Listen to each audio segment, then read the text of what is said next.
Pemirsa, gara-gara tidak dibuatkan mie instan, seorang pria tega membakar istrinya di Cakung, Jakarta Timur hingga dendam diperlakukan kasar membuat pria berusia 24 tahun menganiaya ayahnya di Sulawesi Barat. Jadi berita mengemuka selama sepekan.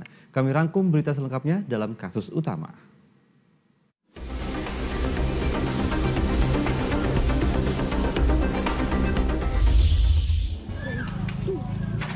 Misteri di balik kebakaran kios pecel lele yang menewaskan 2 orang di desa Ciangsana, Kabupaten Bogor, Jawa Barat terungkap.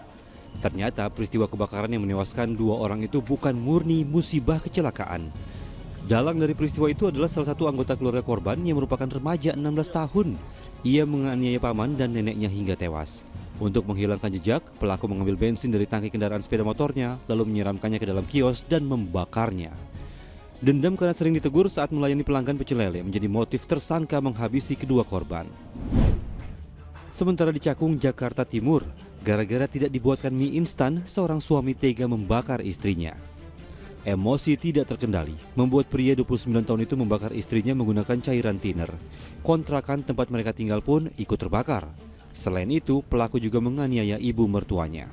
Luka bakar di sekujur tubuh membuat istri tersangka tewas setelah dirawat selama 3 hari di rumah sakit. Tersangka kini dijerat pasal berlapis dengan ancaman maksimal hukuman mati atau penjara seumur hidup. Tersangka juga dijerat pasal narkotika karena kedapatan mengonsumsi narkoba saat ditangkap. Diduga sakit hati kerap diperlakukan kasar, seorang anak di Polewali Mandar, Sulawesi Barat tega menghabisi nyawa ayah kandungnya.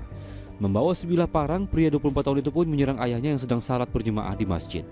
Menurut keterangan saksi, hubungan antara ayah dan anak tersebut sudah lama renggang. Untuk penyelidikan lebih lanjut, tersangka ditahan di Mapolres Polman. Seorang polisi di Kabupaten Lombok Barat, Nusa Tenggara Barat tewas dibunuh istrinya. Anggota Intel Polres Lombok Barat itu dibunuh oleh istrinya bernama Bribtu Rizka yang juga merupakan seorang polwan. Dari hasil autopsi, ditemukan luka memar bekas pukulan benda tumpul dan senjata tajam di bagian kepala serta tangan korban.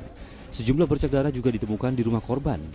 Bribtu Rizka telah ditetapkan sebagai tersangka pada 19 September lalu. Polisi masih mendalami motif dan dugaan adanya tersangka lain. Terbakar api cemburu, seorang pria di Kebonjeruk, Jakarta Barat menganiaya istrinya hingga tewas. Perempuan 48 tahun itu tewas usai terlibat pertengkaran. Jenazah ditemukan oleh anaknya yang tidak bisa menghubungi ibunya. Dari hasil penyelidikan, pelaku spontan menghabisi nyawa pasangan hidupnya karena menduga korban berselingkuh. Akibat perbuatannya, tersangka terancam kurungan maksimal 15 tahun penjara.